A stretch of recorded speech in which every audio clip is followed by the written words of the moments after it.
आर्थिक स्थिती बिकट असतानाही पिंपरी चिंचवडमधल्या काही होतकरू फुटबॉलपटूंना एक अनोखी संधी मिळाली।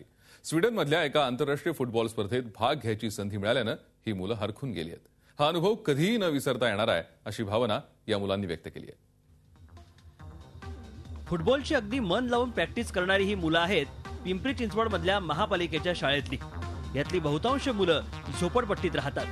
गरिबी असेल मात्र या खेळानं या जिद्दी मुलांना लाख मोलाची मनाची श्रीमंती दिली आहे। यातला कोणी स्वतःला रोनाल्डो म्हणवतो तर कोणी काका।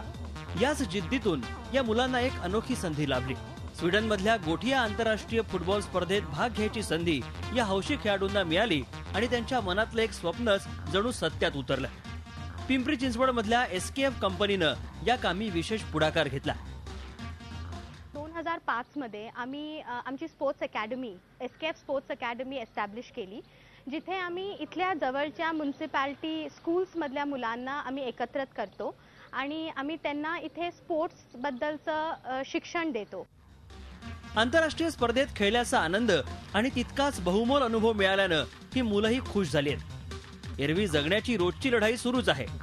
कुणाचे वडील रोजंदारीवर काम करतात तर कुणाचं अगदीच हातावरचं पोट। मात्र याही परिस्थितीत जिद्द कायम आहे ती फुटबॉलमध्ये शानदार कामगिरी करून नाव कमवायची। स्वीडनच्या स्पर्धेची ही अनोखी संधी मिळाल्यानं ही मुलं हरखून गेली आहेत। चांगल्या टीम सोबत खेळायला मिळालं आणि चांगल्या ग्राउंडवर खेळायला मिळालं। एस्केपमुळे आम्हाला बाहेर देशाला जायला भेटते, एवढा मोठा प्लॅटफॉर्म भेटते, म्हणून आम्ही आभारी आहे एस्केपचे।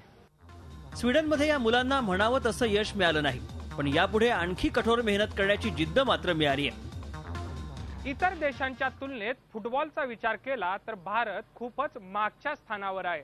मात्र या मुलांकडे पाहिल्यानंतर येत्या काही दिवसात भारतालाही फुटबॉलमध्ये सन्मानजनक स्थान मिळेल अशी आशा बाळगायला हरकत नाही।